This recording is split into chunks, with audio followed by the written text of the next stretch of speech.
What is meant by non-volatile?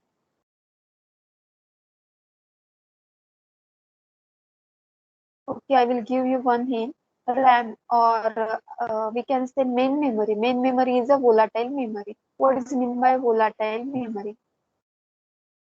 Why we need a disk for storage?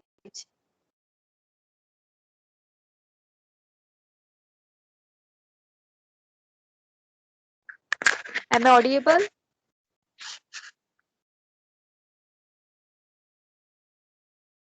Linal, Yash, Dhanashri, am I audible?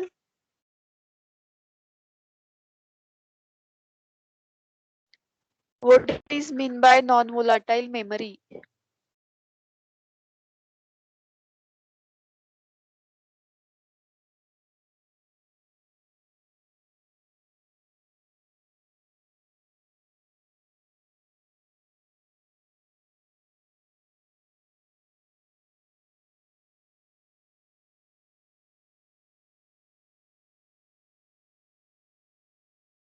Once again, I will give you one hint. The property of petrol is what? Volatile. We can say petrol is a volatile in nature. When we take some petrol in a bottle and when we open that bottle and after some time we can say it will be vanished. That is what petrol is a volatile in nature. Likewise, we can say the same concept regarding the memory. When we are going to store some data on main memory, when we switch off the computer or turn off the computer, at that time we can say the data is not remain as it is in the memory. That is what it is, a non volatile, it is a volatile in nature. So that's why we use a disk storage. The property of disk storage is what? It is a non volatile. अपन जो भी hard disk पे store करते हैं वो remain as it is. That is what? Non volatile.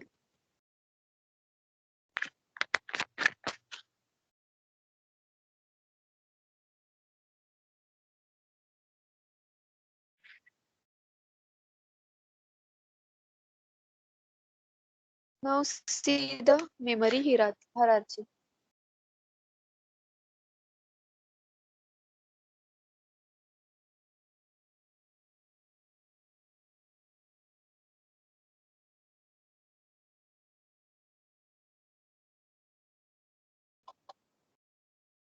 First is what? Disk storage. Disk storage is a cheap and it is a slow, as well as we can store large amount of data on the disk storage like in gigabyte or in terabyte. After disk storage, there is one hierarchy, that is main memory. Main memory is having medium size and the speed of main memory is medium and the price is also medium. After main memory, cache memory is there. The size of cache memory is very small and it is very fast. But one drawback is regarding cache memories, it is very expensive. Now see when the concept of memory management comes in picture.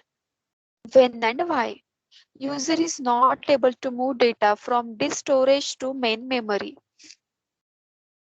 User is not able to move the data from disk storage to main memory. So memory management comes in picture to handle a memory hierarchy. Wait, I will share the screen.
See, this is a memory hierarchy. This triangle contains the memory hierarchy. First part is what here? Disk storage. Then here is main memory. After that, cache memory is there. Here is the disk storage. After disk storage,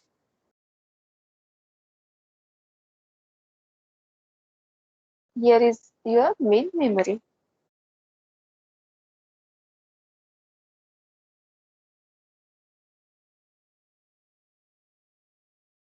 Then main memory. After main memory, cache memory is there.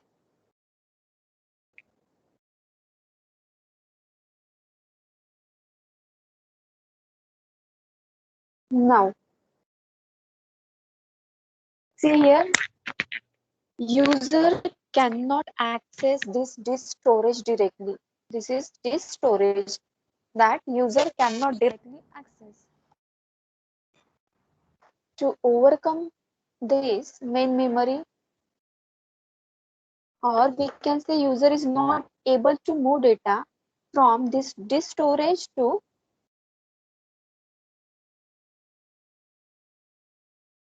that this is your disk storage. All data is stored on this storage. User is not able to move data from this disk storage to main memory because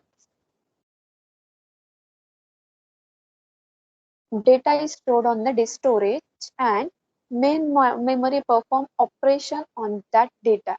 But user is not access disk storage data to for moving disk storage to main memory. So the memory management comes in picture to handle memory hierarchy, or we can say to move data from disk storage to main memory. Memory management comes in the picture. Now see what are the functions of main memory module. See what are the functions of this main memory module. The the main memory contains, or we can say it keep the track of status of memory. It keep the track of status of memory. Then it decide the policy to allocate a free memory to a job or process. So whatever space which is free in the memory that is allocated for particular job or process, that is a task of main memory. Then allocation of free memory to a job process, this is again one function which is performed by main memory, as well as deallocation of allocated memory after completion of a job. So these are four main tasks or functions which is provided by the main memory. And see what are the properties of this cache memory. Cache memory is small in size, then it is a fast, and then it is a expensive. After cache memory, main memory is there. Main memory is having medium size, then it has medium speed, and lastly the price is medium. Now see for the disk storage. It store data in gigabyte or in terabyte format.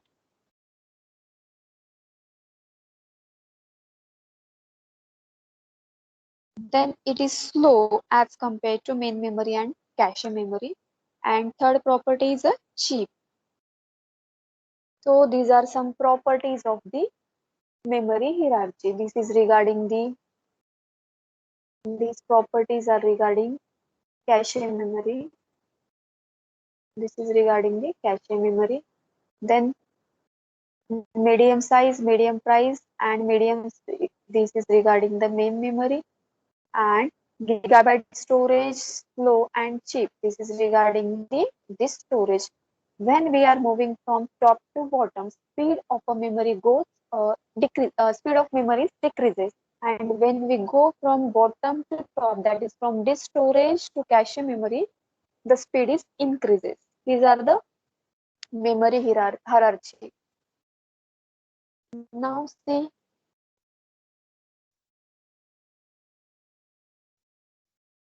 what is a memory management.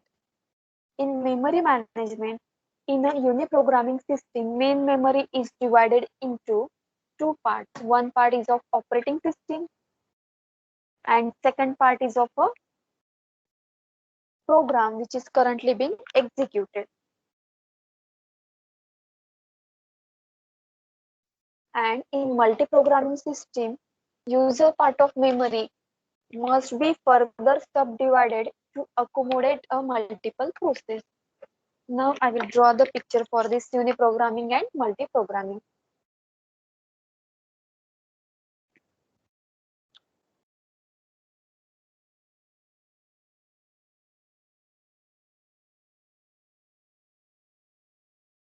See, this is the multiprogramming. In this is the uniprogramming. In uniprogramming, memory is divided into two parts. First part is your main memory, which contains OS, and second part is the program. Second part is of a program. In uniprogramming, we can execute one program at a time, so one slot is allocated for the program. This is the uniprogramming system. But when we are moving towards multiprogramming system, in multiprogramming system, one part is of a main memory or it is of operating system. Here is MM and the program with the second part which is of the uniprogramming, that is further divided as per the number of programs. Suppose multiprogramming contains three processes, so the memory or second part is divided into three parts. This is what uniprogramming and multiprogramming system.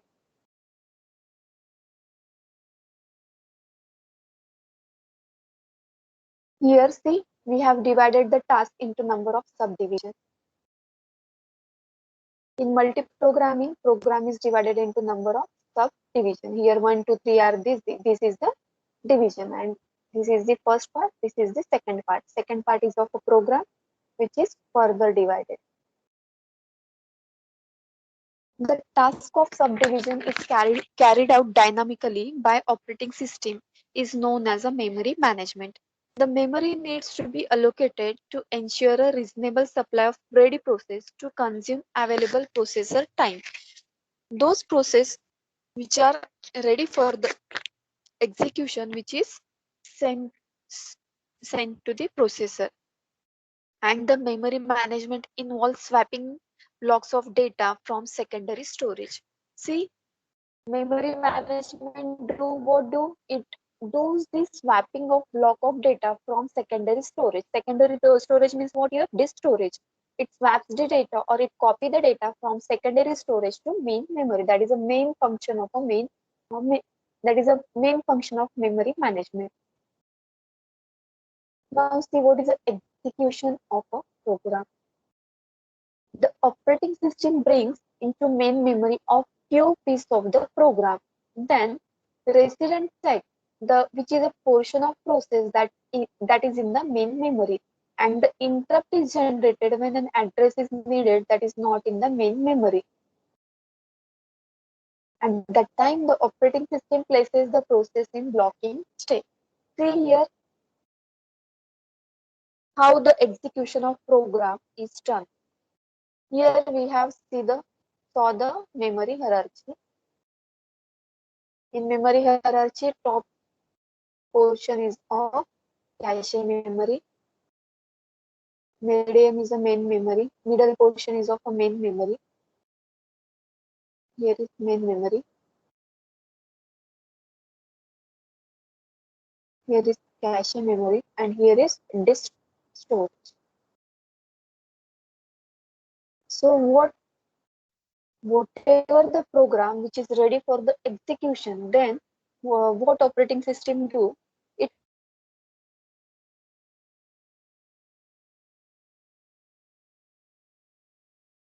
copies the block of data from this disk storage to main copies OS copies the data from disk storage to main memory. Those data which is ready for the execution. When the process data doesn't contain any address, in that case, that particular process goes under the block state. What OS do? It copies data from this to this and it gives address. After giving address, exit process will start the exit. If address is not available, in that case, that particular process goes under the blocking state.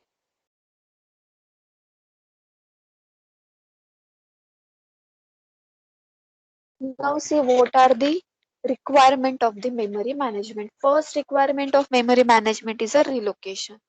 Second is a protection.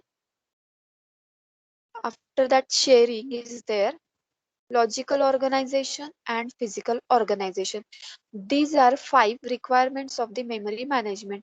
One by one, we will see all these requirement in detail.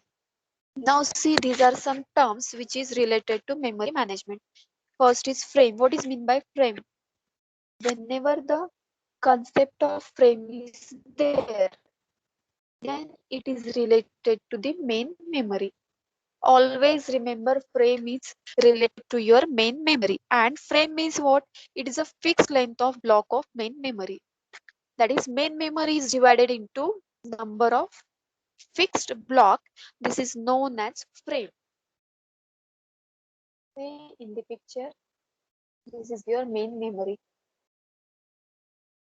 right? This main memory is divided into number of fixed parts. This is what we are dividing a main memory in a fixed part.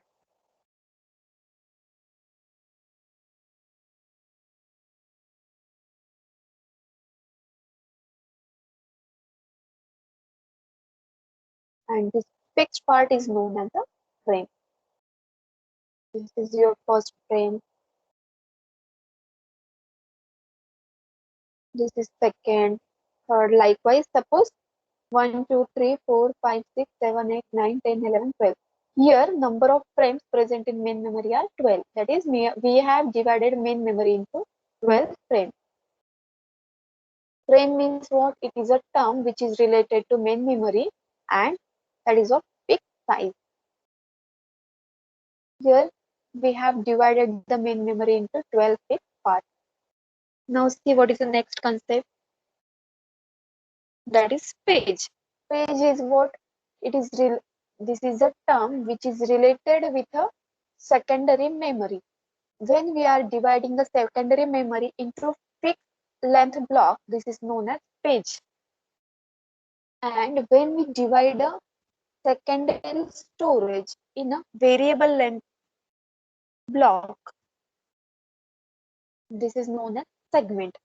So page and segment, these two terms are related with your secondary memory. So disk, when we divide a disk into fixed parts, this is known as pages. And when we divide a secondary storage into variable parts, this is known as segment. Pages are having fixed size.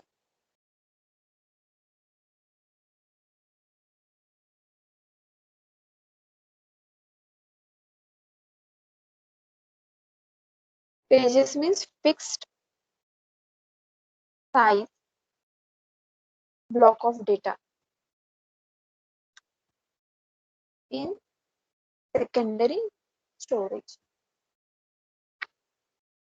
And segment means what?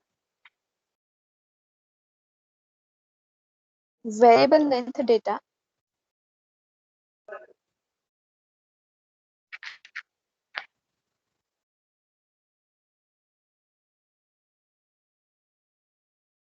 variable length of data in secondary storage. All of you getting what is frame, what is pages, and what is segment? Yes.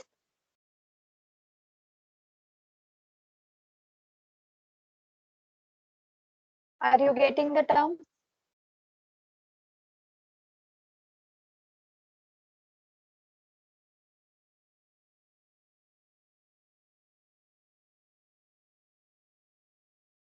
Then next is what? After that, we'll see what is a relocation. That is the first requirement of a memory management. Relocation means what? Programmer does not know where the program will be placed in a memory when it is executed. While the program is executing, it may be swapped to disk and returned to main memory at different location, which is relocated. The memory references must be translated in the code to actual physical memory address. This is the relocation of a program.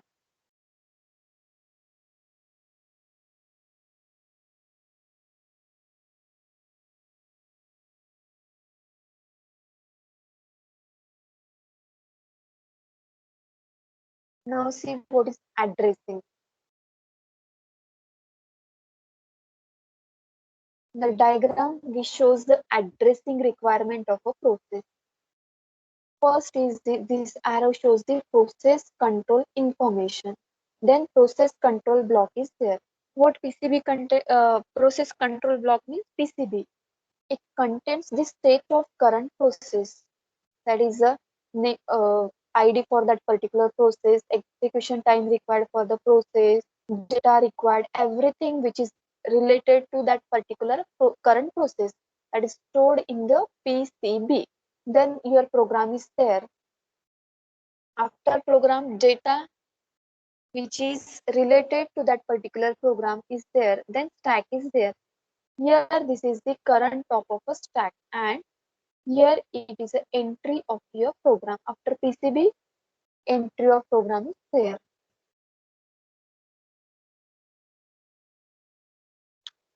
The operating system needs to know the location of process control information, execution stack, as well as entry point where it is begin for the execution.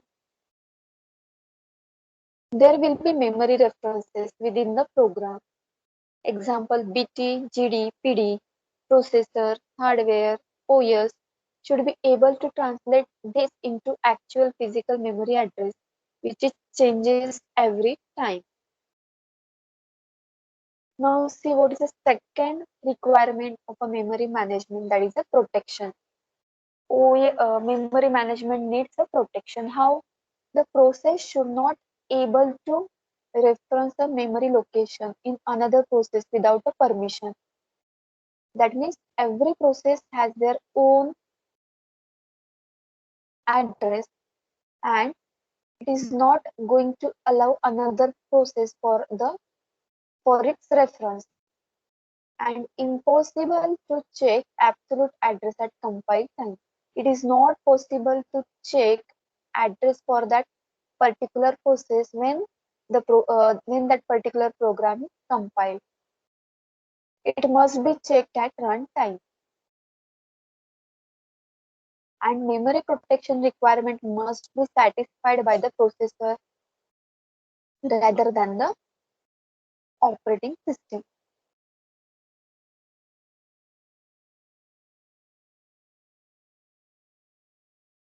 That means we can say the processor will provide protection to a memory rather than the operating system. And operating system cannot anticipate all of the memory reference a program will make. Now, third requirement is a sharing. Sharing means what? It allows several processes to access same portion of a memory. The number of processes executing the same program. The better to allow each process access to same copy of the program rather than have their own separate copy. Suppose here this memory is there. Okay, this circle is their memory. And we have give access or OS give access for the sharing for all process. So here the processes are sharing the same space for the execution. This same space is allocated for few processes. This is what sharing. Process P1 can access this data, process P2 also access this data because this is shared area. Suppose this part of data which is accessed by process P1, which is accessed by process P2 also. This is because of the sharing. All this data comes under the sharing phase. Because of that, it's not required to store same data for every process. This is the concept of sharing.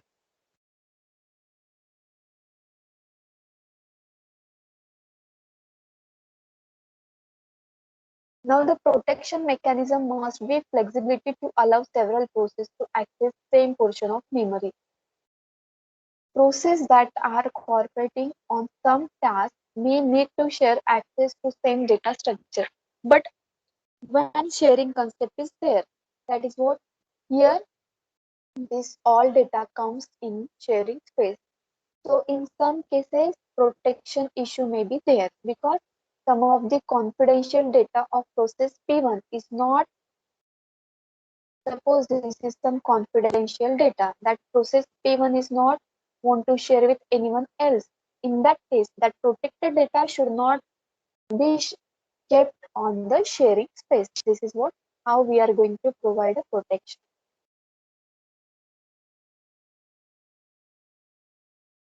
Then fourth is a logical organization.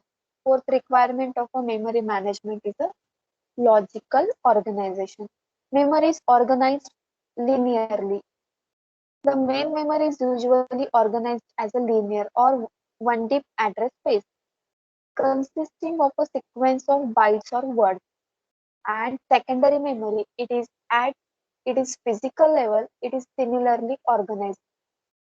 If memory can also be dealt with in form of modules, there are several advantages. That is, programs are written in modules.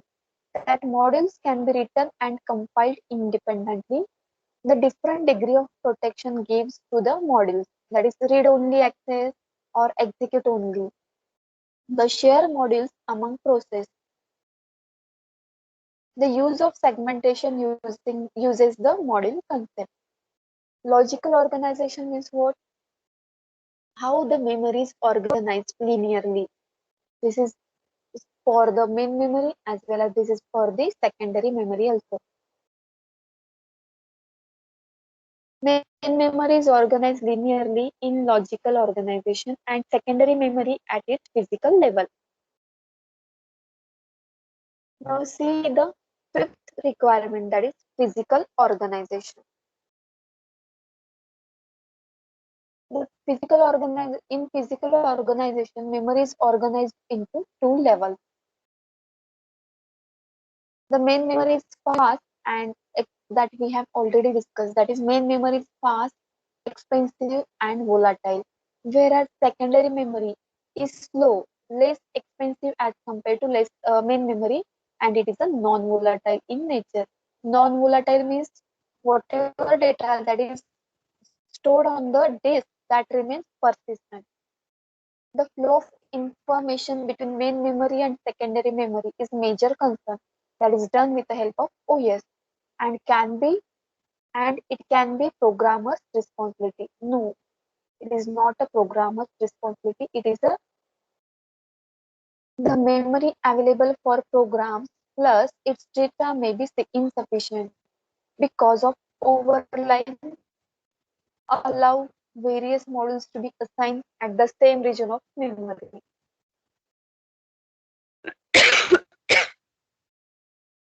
Second point is programmer dependent and the wastage of time of programmer. Because of these three reasons, the memory available for a program plus its data may be insufficient, and programmer does not know how much space will be available and where is that space.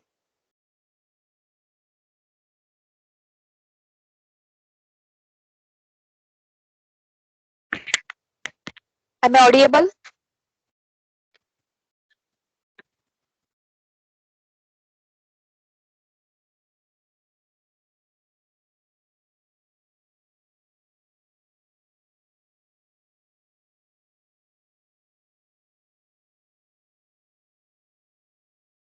Am I audible to all? Yes or no? Darshan, Linal, Sanskar.